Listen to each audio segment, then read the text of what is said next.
Bonsoir Twitch, bonsoir YouTube, bienvenue. On est là pour parler d'actu, comme d'habitude. La justice va se pencher sur l'assassinat de Patrice Lumumba, l'ancien Premier ministre congolais mort en 1961. Y aura-t-il un procès? En tout cas, selon nos informations, le parquet fédéral réclame le renvoi de l'affaire devant le tribunal correctionnel et il réclame la comparution d'Étienne Davignon pour participation aux crimes de guerre. Étienne Davignon, donc, il était diplomate et il faisait son stage auprès de Pierre Winny, ministre des Affaires étrangères de l'époque. Et donc, il est directement impliqué dans ce meurtre parce que déjà, il n'a rien dit, il était complice. Et aussi, après, il a toujours nié l'implication de la Belgique pendant des années et des années, jusqu'à aujourd'hui, je pense. 30 juin 1960, le Congo prend son indépendance. Figure de proue du processus, Patrice Lumumba en devient le Premier ministre et ne mâche pas ses mots. Nous avons connu les ironies, les insultes, les coups que nous devions subir matin, midi et soir. Mais dès septembre, l'homme est révoqué puis sera arrêté et transféré au Katanga où il est assassiné le 17 janvier 1961. À l'époque, la Belgique considère Lumumba comme un dangereux révolutionnaire et la question de son implication se pose. Patrice Lumumba, alors Premier ministre du Congo, est brutalement assassiné aux côtés de Joseph Okito, président du Sénat, et Maurice Mpolo, ministre de la Jeunesse, après des heures de torture. Leurs corps seront ensuite dissous dans l'acide par deux mercenaires belges, aujourd'hui décédés. Après 6 décennies d'impunité, Étienne Davignon, seul complice de ce crime survivant aux 10 personnalités belges visées par cette plainte, devrait être mis face à ses responsabilités.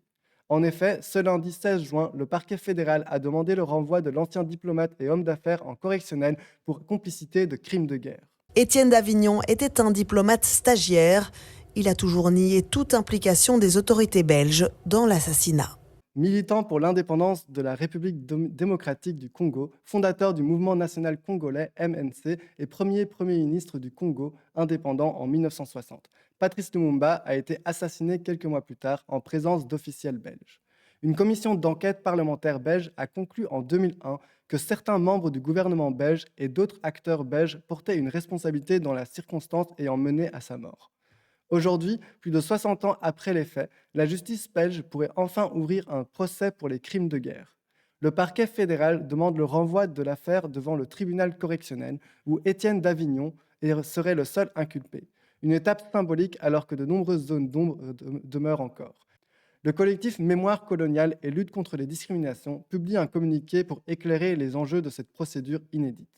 Ce mardi 17 juin 2025, la Belgique a rendez-vous avec son histoire coloniale. La Chambre du Conseil de Bruxelles, 15 ans après le dépôt de la plainte de ses enfants et petits-enfants, doit décider si un procès aura lieu pour l'assassinat de Patrice Lumumba.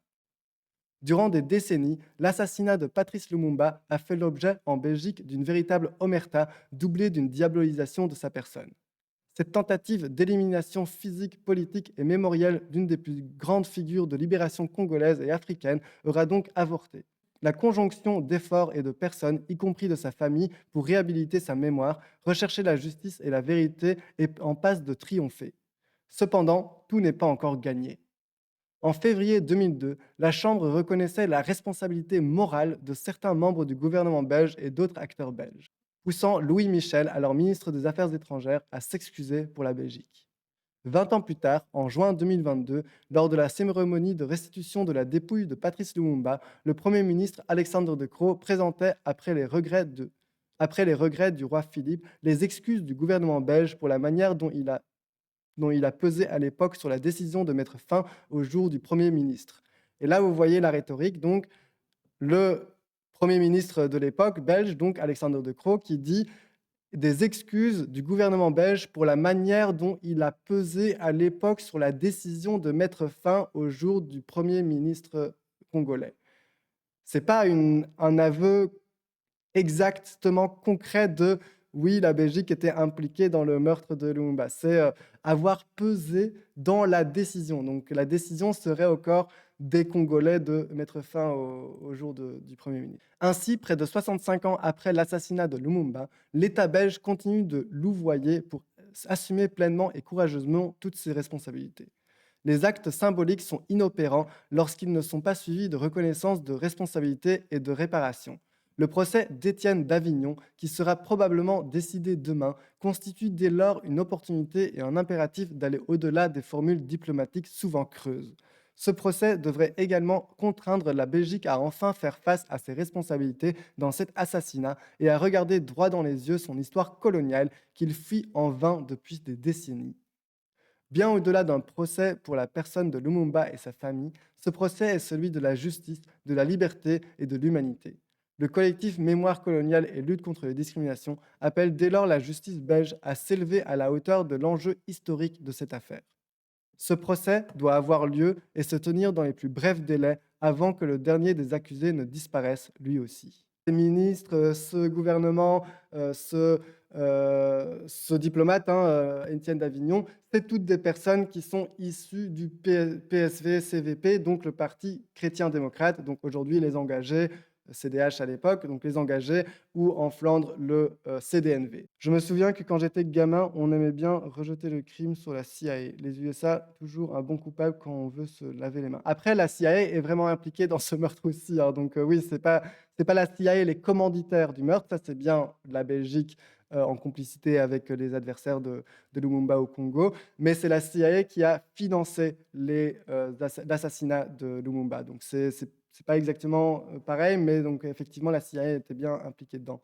Mais oui, moi aussi j'ai ce souvenir-là que on niait toute responsabilité de la Belgique en soi. Moi j'avais vu à l'école que Patrice Lumumba avait été assassiné, mais on parlait de la CIA et de ses adversaires, donc Mobutu, Tshombe, et on ne parlait pas de l'implication de la Belgique. Les faits reprochés aux acteurs belges, dont l'histoire a déjà démontré qu'ils n'étaient pas des exécuteurs, sont plus précisément la détention et le transfert illicite d'un prisonnier de guerre, la privation de droit d'être jugé de manière impartiale, ainsi que le traitement humiliant et dégradant. Donc pour les personnes qui ne seraient pas au courant de qu'est-ce qui s'est passé, vraiment un petit interlude. Donc Patrice Lumumba est élu président, donc il déclare indépendant, il fait son speech qui va vraiment être très critique envers la Belgique et envers la colonisation.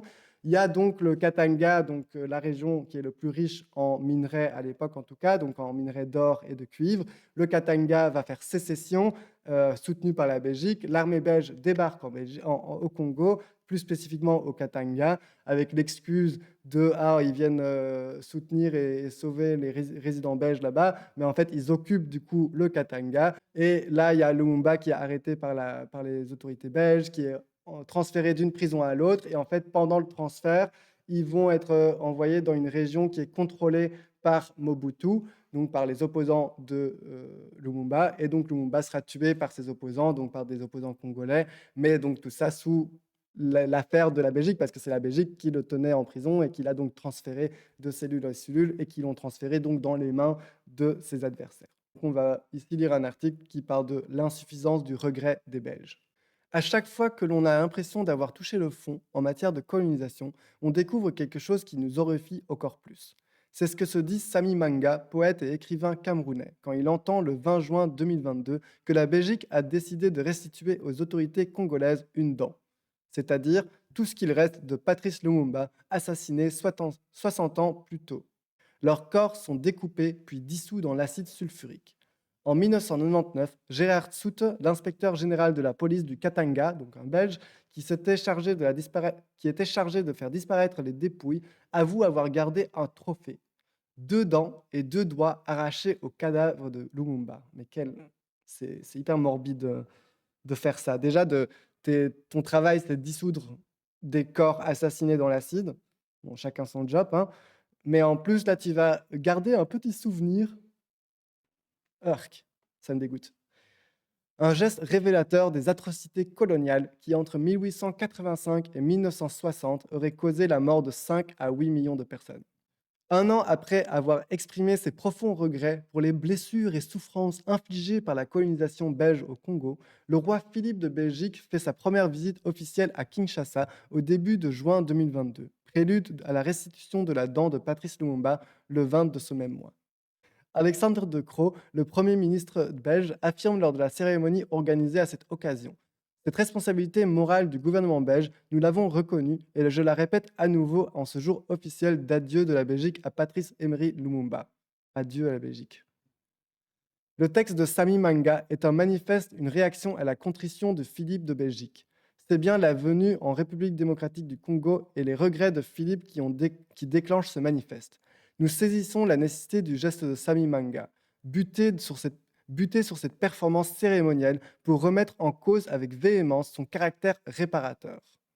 Dans son texte, Sami Manga interpelle directement le roi Philippe en tant qu'héritier des crimes dont la douleur ne peut être atténuée. Ce sont ces victimes qui écrivent les mots, transformés en cris, hurlés à tue-tête. Moi, président du Congo, cher colonisateur, petit Philippe de Paola Rufo di Calabiara, président et roi torpilleur de la beauté noire, j'aurais apprécié que de votre bouche vous usiez baissé d'un ton, vous usiez encore 13 fois tourné votre langue venimeuse avant de vous adresser à nous, fils et filles originels du continent premier. Je vous aurais baptisé racine carrée du mal personnalisé du Zaïre. J'aurais incendié 116 fois les abominables noms de la colonie, de Léopoldville à Stanleyville, d'Elisabethville à Franceville. J'aurais déboulonné toutes vos statues, vos médailles, vos mémoires mauvaises et tout le port occidental des livres euroconservateurs. Les voix se suivent et ne se ressemblent pas. Sinon, dans ce refus de laisser la pacification effacer les affreux actes des trop rarement reconnus. On est surtout directement happé par sa portée politique qui remet en question autant les discours creux emplis de regrets que l'appétit inextinguable des pays qui le prononcent. À nous, fils et filles du Grand Congo, sachons qu'il ne faut jamais renouer avec un bourreau au risque de tuer notre peuple 2 ou 3 fois de suite. Parce que tout blanc qui se respecte n'est pas fait pour changer la nature de son être, parce que tout tyran qui se respecte est avant tout conçu comme tel. Conçu pour perpétuer la mainmise de sa grande folie meurtrière au nom d'une voracité basée sur la servitude des personnes, des biens, des pays, des continents et de la planète. Combattants de l'indépendance, aujourd'hui victorieux, je vous salue au nom du gouvernement congolais. À vous tous, mes amis, qui avez lutté sans relâche à nos côtés, je vous demande de faire de ce 30 juillet 1960 une date illustre que vous garderez ineffaçablement gravée dans vos cœurs, une date dont vous enseignerez avec fierté la signification à vos enfants, pour que ceux-ci, à leur tour, fassent connaître à leurs fils et à leurs petits-fils l'histoire glorieuse de notre lutte pour la liberté. La République du Congo a été proclamée et notre cher pays est maintenant entre les mains de ses propres enfants. Nous avons connu que notre père fut spolié au nom des textes prétendument légaux qui ne faisaient que reconnaître les droits du plus fort. Nous avons connu que la loi n'était jamais la même, selon qu'il s'agissait d'un blanc ou d'un noir, accommodante pour les uns, cruelle et inhumaine pour les autres. Nous avons connu les souffrances atroces des relégués pour opinion politique ou croyances religieuses. Exilés dans leur propre patrie, leur sort était vraiment pire que la mort elle-même. Nous avons connu qu'il y avait dans les villes des maisons magnifiques pour les blancs et des paillotes croulantes pour les noirs. Que les noirs n'étaient admis dans les cinémas, ni dans les restaurants, ni dans les magasins européens. Que les noirs voyageaient à même la coque de péniche au pied du blanc dans sa cabine de luxe. Qui oubliera en fait les fusillades où périrent tant de nos frères. Les cachons furent brutalement jetés, ceux qui ne voulaient plus se soumettre au régime d'injustice, d'oppression et d'exploitation.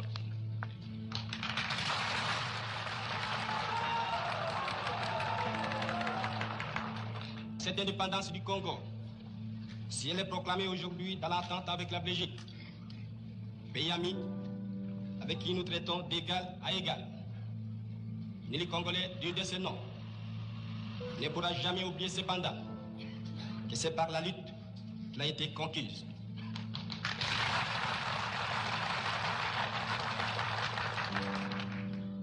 Une élite de tous les jours, une élite ardente et idéaliste, une élite dans laquelle nous n'avons mélangé ni nos forces, ni nos privations, ni nos souffrances, ni notre sang.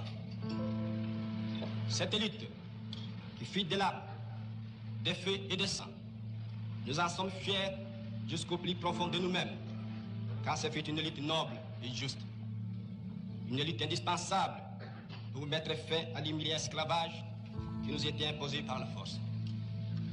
Ce qui fit notre sort à 80 ans du régime colonialiste. Nos blessures sont trop fraîches et trop douloureuses encore pour que nous puissions les chasser de notre mémoire. Car nous avons connu le travail harassant, exigé en échange de salaires qui ne nous permettaient ni de manger à notre faim, ni de nous vêtir ou nous loger décemment, ni d'élever nos enfants comme des êtres chers. Hommage aux combattants de la liberté nationale. Vive l'indépendance et l'unité africaine. Vive les Congos indépendants et souverains.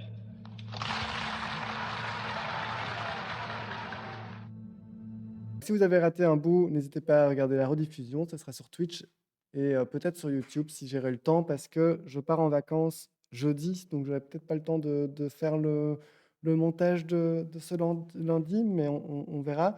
Mais du coup, je pars en vacances, donc ça veut dire que la semaine prochaine, malheureusement, il n'y aura pas de live Twitch. Mais en attendant, je vous ai préparé des petites vidéos YouTube, donc abonnez-vous autant à Twitch et à YouTube pour les nouvellos, parce que je vois qu'on est plus que d'habitude. Abonnez-vous et abonnez-vous à YouTube, parce que j'ai fait quelques vidéos que j'ai préparées en amont pour poster pendant mes vacances. C'est des vidéos sur l'histoire de la lutte ouvrière en Belgique. Donc j'espère que ça vous intéressera. N'hésitez pas à liker, commenter, ça aide beaucoup la chaîne.